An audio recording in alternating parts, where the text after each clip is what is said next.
tuas mãos o seu filho, abençoe ele. Que o Senhor fale o que precisamos ouvir, não o que queremos. Por isso não se tem um tema, nem engessei o pregador, para que ele fale o que o Senhor quer que a gente queira ouvir. Pai, fale conosco. A gente precisa se moldar à tua palavra.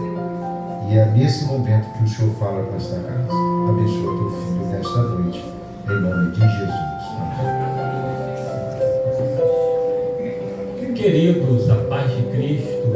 Amém. Minha alegria, satisfação, contentamento, prazer de estar aqui uma vez mais nessa igreja amada, abençoada.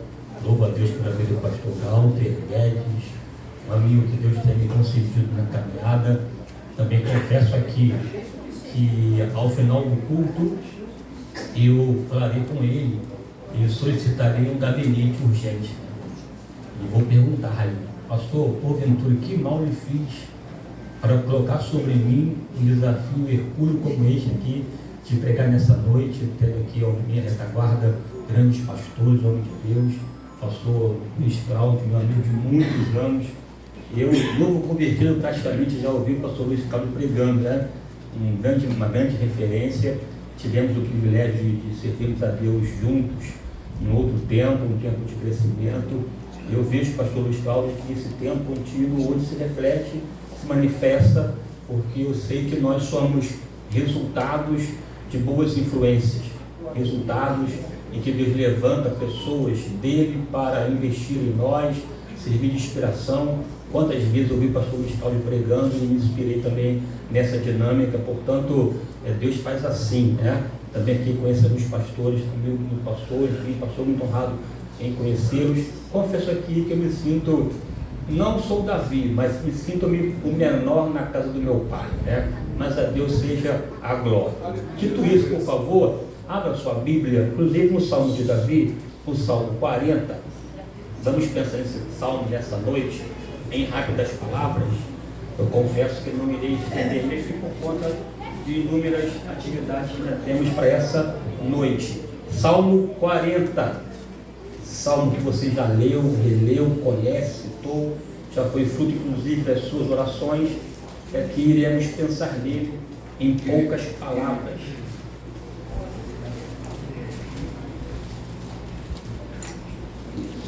Aleluia, glória a Deus.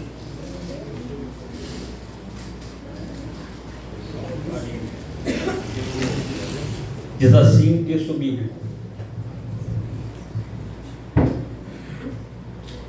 esperei com paciência no Senhor, e Ele se inclinou para mim e ouviu o meu clamor. Tirou-me de um lago terrível, de um charco de lodo, e pôs os meus pés sobre uma rocha, e firmou os meus passos, e pôs um cântico novo na minha boca, um hino ao nosso Deus. Muitos o verão e temerão e confiarão no Senhor. Bendito, bem-aventurado o homem que põe no Senhor a sua confiança e não respeita o soberbo, nem os que se desviam para a mentira. Quem pode dizer amém? Amém. Glória a Deus, maravilha. É uma leitura tão simples, tão direta, tão clara, que de fato não necessita de nenhuma exposição acurada, minuciosa, detalhada, detalhista, porque inclusive esta é uma grandeza dos livros, dos salmos contidos nesse livro aqui, né, no livro de Salmos, porque esse livro ele é tão importante, tão grandioso, e a sua grandiosidade de fato se dá nessa simplicidade, nessa linguagem direta que fala ao coração de qualquer pessoa, porque em cada salmo nós encontramos de fato a revelação do nosso mundo interior, da nossa alma, do nosso verdadeiro eu, com todas as suas dinâmicas, dificuldades, com todas as suas ambiguidades, contrariedades, até contradições, porque de fato nós somos assim, somos pessoas que por conta das circunstâncias, ora estamos tomados pela felicidade, mas também pela tristeza, estamos às vezes naquele momento de expressar nossa fé de modo tão impactante, ao ponto de afirmar que, ainda que um exército me cercasse, nele confiaria, uma fé inabalável. Mas também há momentos em nossa vida em que somos tomados pela tristeza, pela angústia, pela adversidade, e até clamamos ou cantamos aquele cântico fúnebre, aquele cântico de lamentação. Por que te abates, ó minha alma? Por que te perturbas dentro de mim? Espera em Deus, pois ainda o louvarei. Aquele momento de dor, de angústia, e que faz parte da nossa existência. Ao mesmo tempo, somos capazes de esperar uma vitória de Deus, ao ponto de afirmar, esperei com paciência. Também há momentos na vida em que a gente, de modo muito claro, diz categoricamente: apressa-te, ó Deus, em socorrer-me. Essas mudanças de humor, de situação, de contexto, que de uma forma nos formam, nos moldam, nos transformam, e nós somos resultados disso. O que mais me encanta nesses livros é porque, apesar disso, apesar dessa inconstância que às vezes nós carregamos em nós, Deus nos conhece, Deus nos entende, nos compreende, e mais do que isso, Ele sempre está com as suas mãos estendidas, ou com a porta aberta para nos receber na sua presença. É importante, quando lemos esses salmos aqui, de fato nos depararmos com Deus acessível e que deseja ser acessado. Ele deseja ouvir a nossa voz, falar conosco, nos confortar, nos edificar.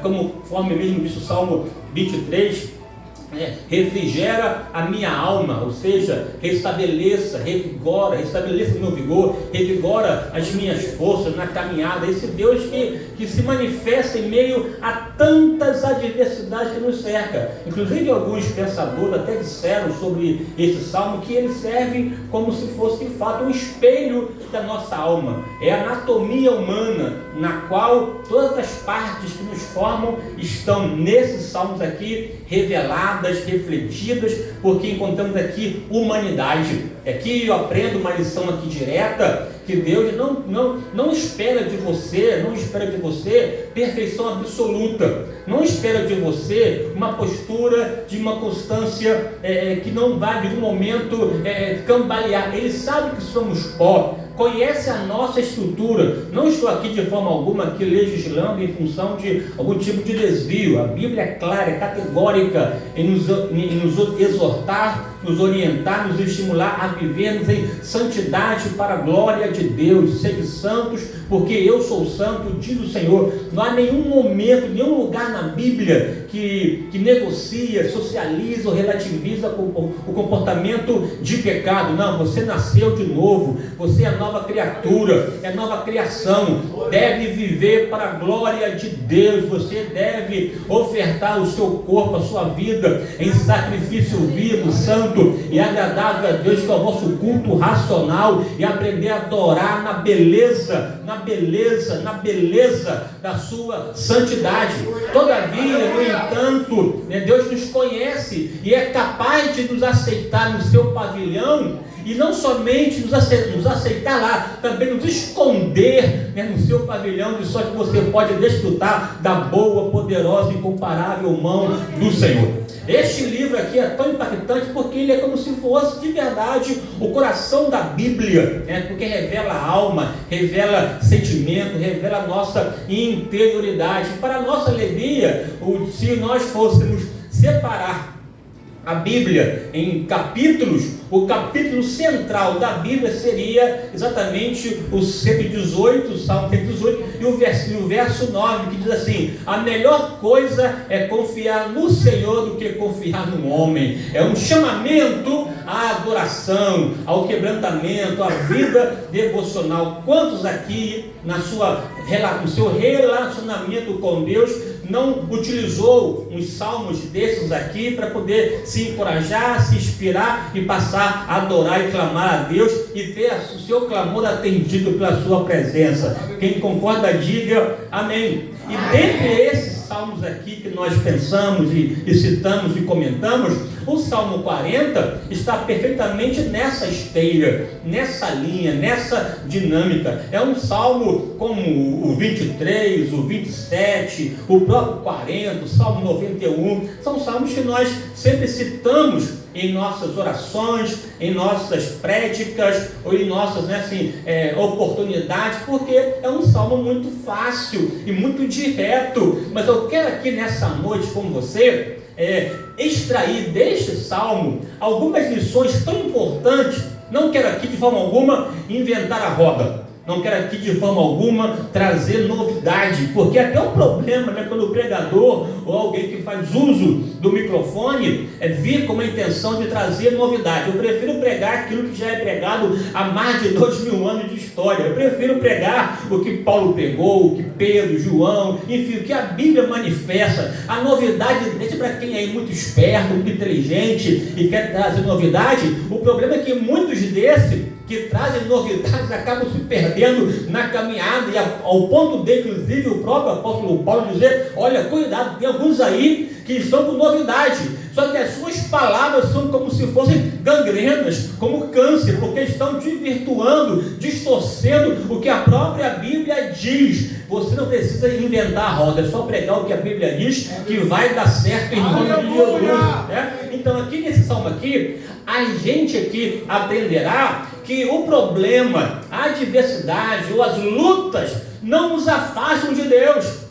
Os problemas da vida não são desculpas ou argumentações para nos alijarmos da presença do Senhor. Pelo contrário, esse salmo aqui mostra uma vez mais que para Davi os seus problemas serviam de combustível, de motivação para buscar a Deus. Se tem uma personagem no Antigo Testamento que sabe dizer sobre a adversidade, esse tal de fato é Davi, o grande rei, esse maioral da história do povo de Israel, que está no patamar, na galeria aqui, de homens como Abraão, Moisés e Davi, os três maiores da história do povo de Israel. Esse Davi, apesar da sua posição de magnitude, de grandeza, ele enfrentou inúmeras adversidades, mas aprendeu na caminhada a enfrentar ursos, e aprendeu na caminhada a enfrentar leões, a enfrentar gigante, e em cada desafio, em cada problema crescia e desenvolvia, e Deus ia projetando, burilando, trabalhando, forjando Davi para uma grande obra, para um grande reinado, para fazer a diferença e servir a Deus com alegria. Davi sabia enfrentar momentos adversos, de perseguição acurada, perseguição difícil, na qual inclusive o rei Saul, que separou a fina flor do seu exército para perseguir sistematicamente Davi, tentando ceifar a sua vida, ele teve que ser um andarilho, um fugitivo, viver em caverna de Adulão, sem saber de fato o que iria acontecer no dia seguinte. Mas uma coisa Davi carregava no coração: o desejo de adorar a Deus, o desejo de estar em sua presença. Ele mesmo disse categoricamente: uma coisa pedi ao Senhor, e a buscarei, que eu possa morar na sua casa por todo o dia da minha vida, para contemplar a formosura do Senhor e aprender no seu templo. Oh, que coisa maravilhosa! Ele pediu, mas também buscou, porque pedir tem a ver com oração, mas o buscar tem a ver com a nossa decisão, com as nossas atitudes em relação àquilo que desejamos. Então ele tinha uma meta, um foco, e buscava, ele queria ter um momento para contemplar, parar a corrida, parar a agitação, buscar um ponto estratégico no qual poderia vislumbrar, contemplar, analisar e receber uma revelação de Deus, e nessa revelação encontrar com a sua amabilidade, doçura, candura, beleza, com a sua graça manifesta, e essa graça lhe ensinar o caminho correto, que de fato é decidir servir a Deus e pertencer ao Senhor, estando, não passando, mas morando na sua casa por toda a sua vida. Essa é a lição básica que você encontra no Salmo também 40. Esse Salmo 40, que é uma resposta às indagações contidas no 37, 38, 39 e no 40, manifesta aqui os resultados naqueles que decidiram esperar a intervenção de Deus. O fato é que nesse salmo que nós lemos aqui, parte dele, primeiramente nos sinaliza, nos informa, em linhas gerais, a situação do salmista. Como o salmista estava vivendo. O momento contraditório, o momento complicado que o salmista aqui estava enfrentando. Não sabemos qual exatamente, não sabemos de fato identificar historicamente qual for o problema que ele estava passando, mas o fato é que a sua situação momentânea não era fácil. Ele a descreve trazendo uma linguagem aqui figurada de dois elementos. O primeiro, ele a descreve como se fosse um lago terrível. A segunda, um charco de lodo. Esse lago terrível aqui, uma linguagem metafórica que serve para poder retratar e simbolizar e trazer à tona a ideia de um poço de destruição.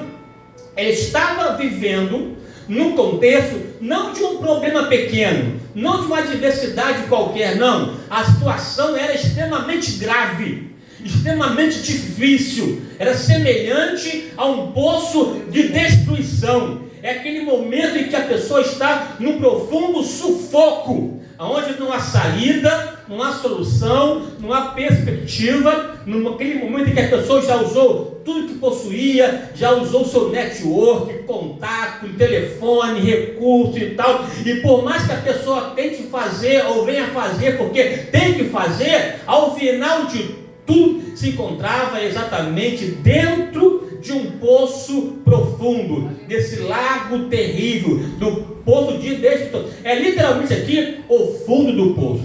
Houve um tempo aí que eu assisti, não sei se você também assistiu, um vídeo, né, que viralizou, que aí rodou geral, né, um pastor que estava tentando demonstrar como era difícil sair de um poço profundo, né, do fundo do poço. Passou, assim, semelhantemente um pastor aqui, Luiz Cláudio, né, até parecido com ele e tal, foi lá, entrou, meu amigo, minha amiga, olha que dificuldade, entrou no poço, estão lá com a puxada, tentaram sair, e ficou um tempão perdido, porque de fato, o fundo do poço é aquele momento que você já está declinando, e normalmente nessa esteira, nessa fase do fundo do poço, do lago terrível, a pessoa perde a fé, perde a confiança, perde a perspectiva de uma intervenção, de um milagre. Há um esgotamento na alma, e que se a pessoa não vigiar, certamente ou provavelmente sucumbirá. É aquela fase da desesperança, da impossibilidade. Para além disso, além do lago terrível, ele também estava vivendo um charco de lodo. É aquele tempo, aquele momento do tremendal de lama. Normalmente nós vinculamos isso aqui ao pecado, mas o fato é que a ideia é um problema que ele estava enfrentando, semelhantemente àquele momento pantanoso. É o momento da instabilidade, da imobilidade, da incerteza. O charco de lodo é aquela fase que você não consegue firmar os pés de maneira consistente, de maneira que possa te dar até impulsionamento. O charco de lodo, esse tremendal de lama, é semelhantemente àquele momento que você desliza, não tem como fazer os teus esforços, ou a força que é aplicada não resulta em nada. É aquele momento em que a pessoa de fato está numa referência de horror, de completo desamparo, aquela situação pantanosa, na qual também carrega consigo toda, né, a fragilidade e essa ambiência de perigo, de instabilidade, de ausência de firmeza, na qual os nossos esforços se traduzem em nada. E nessa palavra aqui, esse tremendal de lama, esse charco de lodo, é que a situação é exatamente semelhante à assolação. É um cenário assolado ou desolado. Aqui há uma palavra na Bíblia Sagrada, lá em Isaías 6:11, que retrata muito bem que a ideia é semelhante do momento no qual o salmista estava mergulhado. Então disse eu: até quando, Senhor? respondeu: até que se assolem as cidades e fiquem sem habitante, e nas casas não haja ou não fique morador, e que a terra seja assolada de tudo. Exatamente aqui descreve esse momento. Aqui eu paro para pensar, foi um salmista, atribuído aqui a Davi, uma pessoa que buscava a Deus, que servia a Deus, que decidiu na sua existência, mesmo na eternidade, apesar de repente da exclusão ou da depreciação, decidiu servir a Deus, entregar sua vida nas mãos do Senhor e ser uma referência, enfrentar gigante em nome do Senhor. Todavia, essa decisão pessoal de se relacionar com Deus não serviu de uma redoma ou de uma imunidade ao problema. Davi enfrentou inúmeros problemas, mesmo servindo a Deus. De repente você está aqui nessa noite, está passando aquele tempo de tribulação, de adversidade, e até já está indagando: Deus, por que isso? Sou fiel, sou dizimista fiel, sou liberal nas minhas contribuições, quero que sua obra cresça, desenvolva, tenho buscado ser fiel ao Senhor. E por quê? E por quê? E por quê? E por quê? Tantos problemas têm assolado a minha vida, a minha casa, a minha vida profissional, a minha vida financeira, o meu relacionamento conjugal. Por que tanto problema? A bem da verdade, meu amigo e minha amiga, meu irmão e minha irmã, Deus se apropria do tempo adverso para nos ensinar que, apesar do lamaçal, apesar do lago terrível, Ele não perde o controle. Ele não perde, porque a Bíblia diz que Ele está assentado no alto e sublime trono. Oh, aleluia! E os serafins, os seres ardentes, que são incapazes de contemplar a sua glória, estão continuamente clamando e declarando: Santo, Santo, Santo é o Senhor dos exércitos, e toda a terra está cheia da sua glória. Quem concorda, diga amém. Amém. Agora aqui eu aprendo com o salmista. Quando vem a adversidade, quando estamos nesse momento no qual a nossa mão não consegue resolver o problema e dar resposta, quando estamos envolvidos nesse ambiente aqui de assolação, o que devemos fazer? O salmista nos ensina, porque aqui há uma inversão da lógica, né? Ele começa o salmo já contando da vitória. Aqui ele invertia a sequência para te mostrar o que ele fez durante o problema.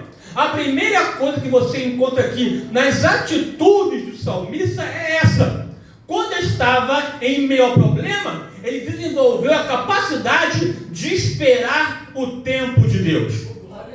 Ele teve a capacidade de esperar na adversidade o tempo de Deus. Aqui é uma questão básica, é verdade, é básica, mas é fundamental, daí que é básica. Faz parte da base. Se você não aprender a esperar o tempo de Deus, você não terá força para vencer a adversidade e não desfrutará o tempo da mudança de Deus na sua vida.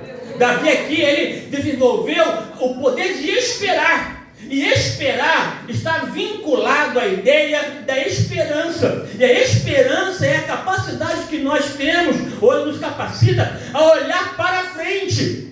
A esperança tem esse poder de não nos tirar do problema, mas reportar a nossa alma lá na frente, porque lá na frente eu sei, acredito que o nosso Deus intervirá e que a sua intervenção, que a sua operação mudará o cenário.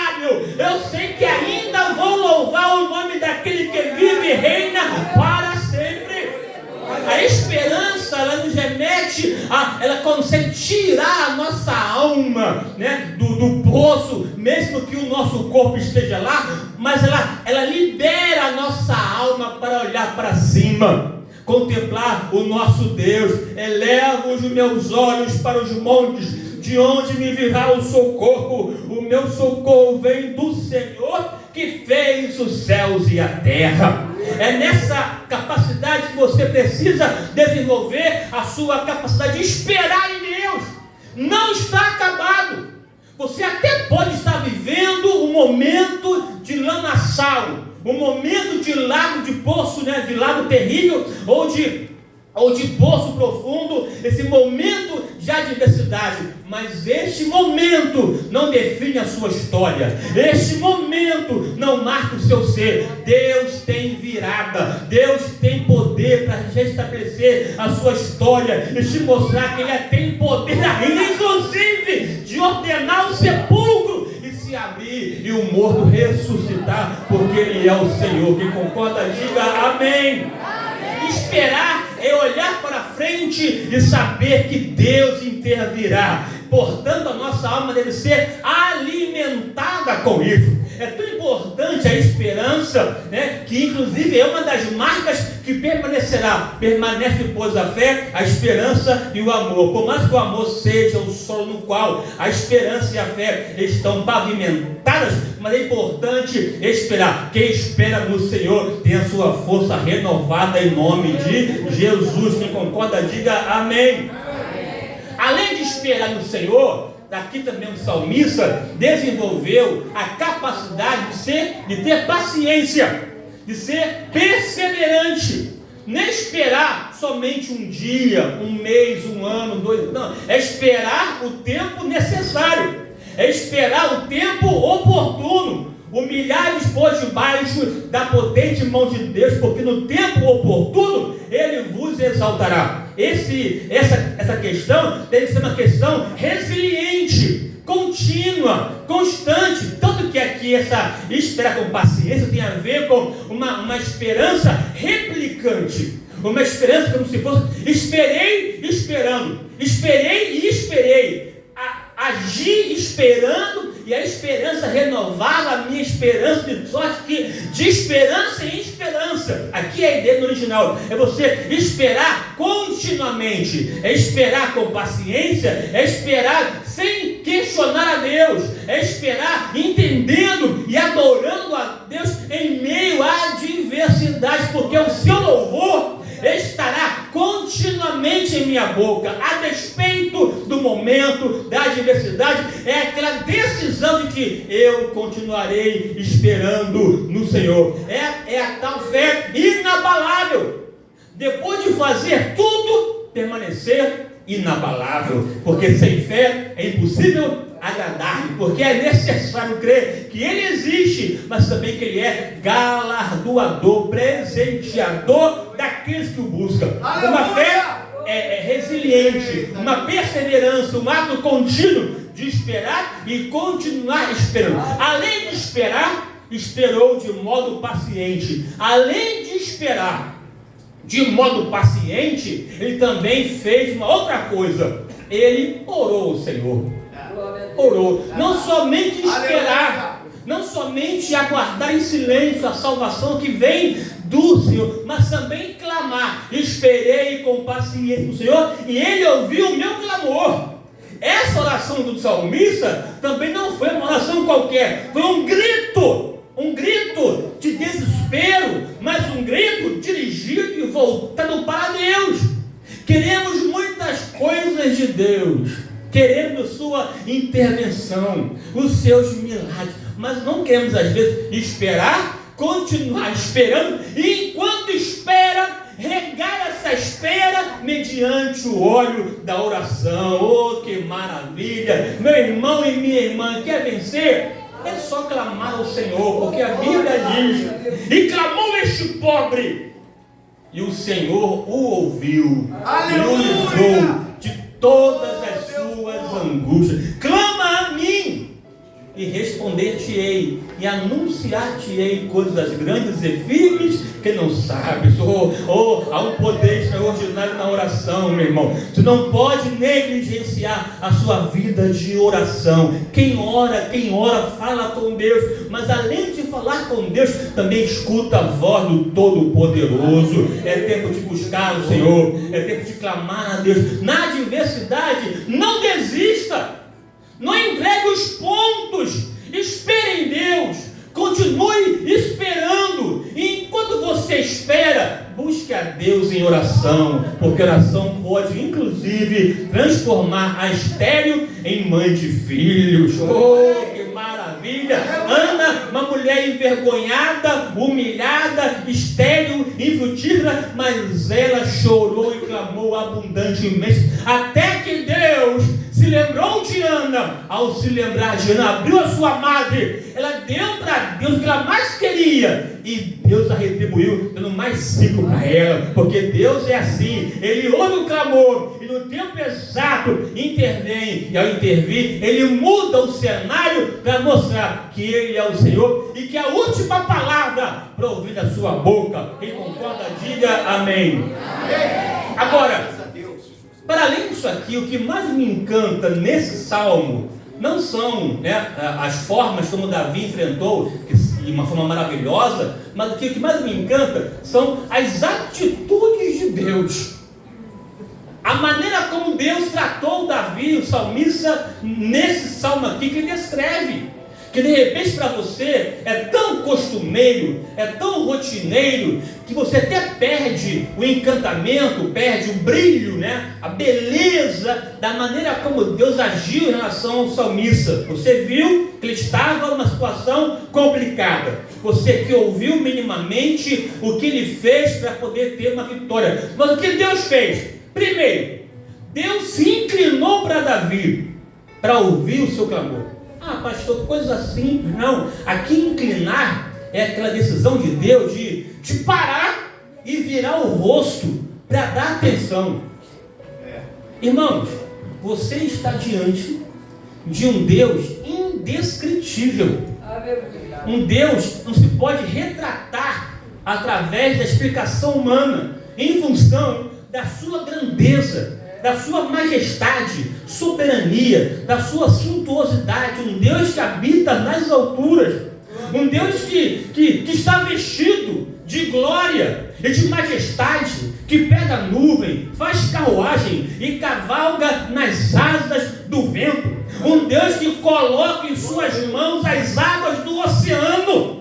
Um Deus que pega a terra, se assenta nela, pega o céu, faz cortina, manda uma tenda para nela habitar. Um Deus que chama as estrelas pelo seu nome. Esse Deus grandioso que pode, ainda antes que houvesse dia, que houvesse tempo, Ele é. Porque houve um tempo em que o tempo não existia, e no tempo em que o tempo não existia, Deus é. Esse Deus grandioso, majestoso, que cumpre a sua palavra, é capaz de se inclinar ao teu clamor. Te dá atenção ao que você fala. Isso aqui é manifestação de importância. Maravilhoso. Deus se importa com você, se importa com a sua vida, se importa com o que você tem a dizer. Deus não é soberbo, Ele é grande, Ele é majestoso, Ele é soberano, Ele é capaz de atentar para o órfão e para a viúva, é capaz de se inclinar. Nós aqui, meu irmão, sinceramente, às vezes nós não queremos dar atenção a uma pessoa porque consideramos sem importância, mas Deus não. Mesmo não dependendo de nós ou de você, Ele é capaz de se inclinar. Por que se inclina? Porque está em cima. Tem que se inclinar para ouvir a nossa voz. O que você tem a dizer para Deus é importante. E importância aqui tem a ver com a ideia de portar, é conduzir, é portar no coração. O que é importante você porta do lado de dentro para não se perder. E Deus se importa com você. Você está dentro do coração de Deus. Ele está desejoso em ouvir o teu clamor, em saber o que você tem. Ele para ouvir o clamor de um cego, de um mendigo, alguém na rua, na estrada, que clama, e o clamor, né? Aqui no tempestade não parou Jesus, Tiago não parou Jesus, mas o clamor de um cego o parou. Davi, Jesus, filho de Davi, tem misericórdia de mim. Ele parou para poder ouvir o que ele tinha a dizer. Entende? Que você é preciosa, é precioso para Deus. Ele se inclina para você, se inclina ao ponto de, inclusive, eu vou aqui avançar, porque tem um Eutico ali, né, pastor? Na porta tem um Eutico para você clicar ali. Enfim, assim, eu vou aqui.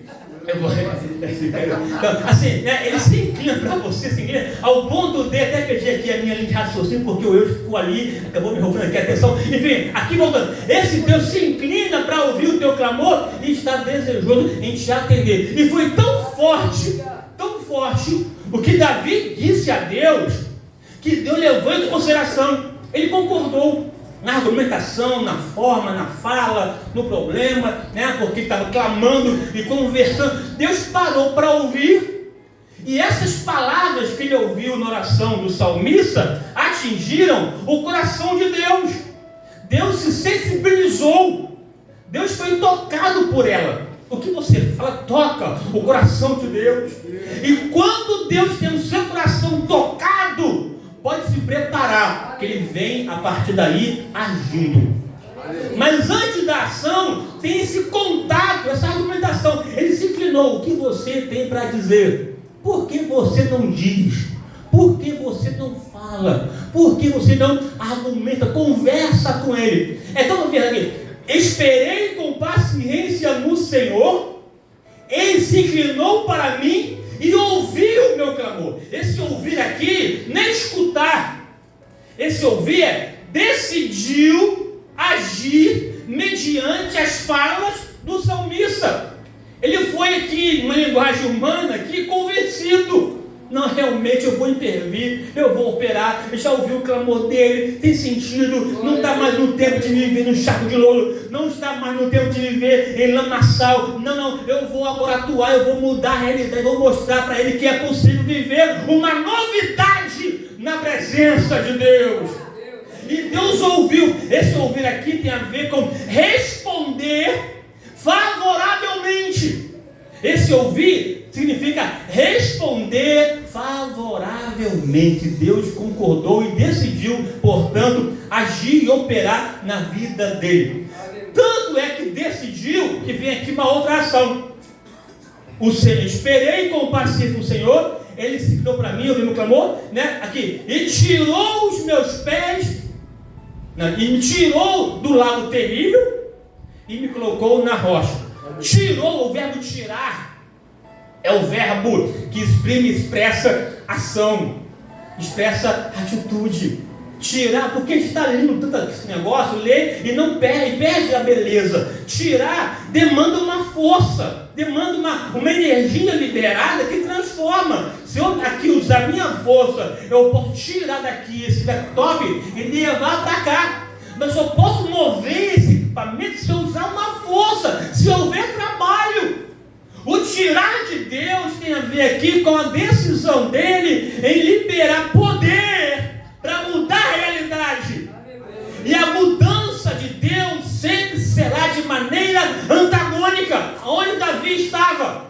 No lago terrível, no charco de lodo. E o que Deus fez? Se inclinou, ouviu e decidiu tirar. E ao decidir, Deus escolheu o lugar. É uma linguagem aqui metafórica, mas se aplica. Tirou-me do lago terrível e me pôs numa rocha. Deus nos põe aonde Ele quer. Eu sei que nós passamos na vida o tempo da humilhação, do opróbrio, o tempo da vergonha, o tempo da prova, o tempo do choro. Mas o choro dá lugar a um canto de alegria na presença de Deus. A vergonha dá lugar a um tempo de dupla honra na presença de Deus. A derrota sai e a vitória chega, porque o nosso Deus é assim. Quem concorda, diga amém. E me pôs numa rocha. Deus escolheu exatamente o lugar contrário. Se a fragilidade, a instabilidade, o atolamento estava retratado no lamaçal, Deus escolheu uma rocha, o lugar contrário. Você vai viver um tempo novo na presença de Deus. Você viverá um tempo de rocha, um tempo de estabilidade.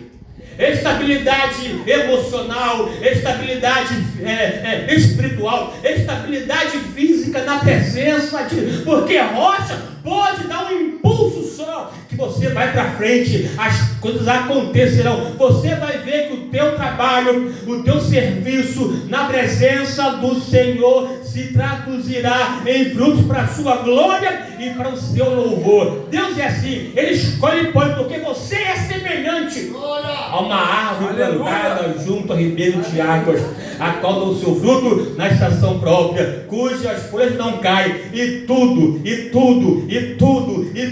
que faz dá certo, prospera, porque carrega a boa mão do Senhor, essa mão favorável, essa mão estendida, essa mão poderosa, que uma vez agindo, ninguém pode impedir. Oh, que maravilha! Além de colocar em lugar de vitória, Ele firmou os seus passos. Firmar aqui tem a ver com redirecionar, reescrever a história, restaurar, restabelecer, redirecionar e fazer você cantar de maneira vitoriosa na presença do Senhor. E aquele choro, aquele clamor, Deus arrancou e no lugar dele passou, colocou um cântico novo na minha boca. Tirou a lamúria, tirou a lamentação. Porque, irmãos e irmãs, todo cristão tem momento de tribulação, porque a Bíblia diz, palavra de Jesus, que muitas são, nesse mundo tereis aflições, mas de bom ânimo, né? Muitas são as aflições do justo, é uma questão dada dessa vida, mas também tem um tempo de cantar, tem um tempo de celebrar, tem um tempo de festejar. O inverno cessa e a primavera vem na presença do Senhor. Quem concorda, diga aleluia. Nessa noite aqui, meu irmão e minha irmã, Deus está falando com você que esse quadro, esse cenário mudará e você verá que vai chegar o tempo de cantar na presença do Senhor. É do lamaçal para a rocha na presença de Deus. E além disso, Deus também te dará um hino de louvor ao nosso Deus. Haverá ao final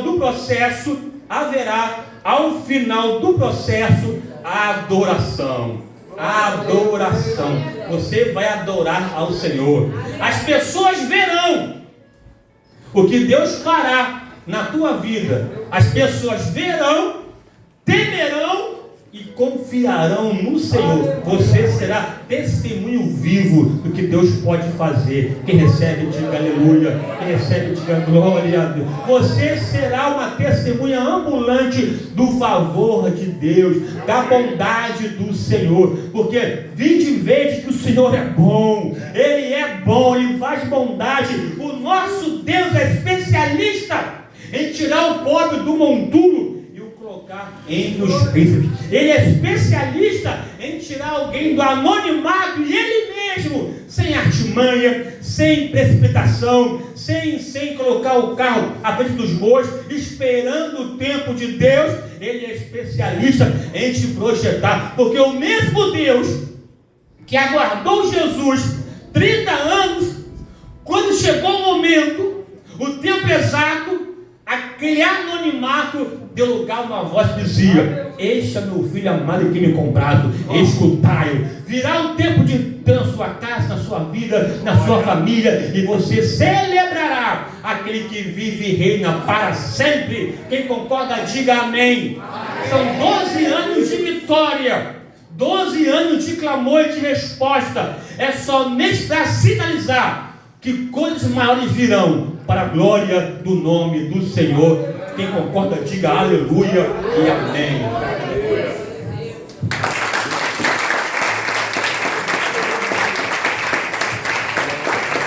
Rapaz, que palavra gostosa assim de ouvir, né?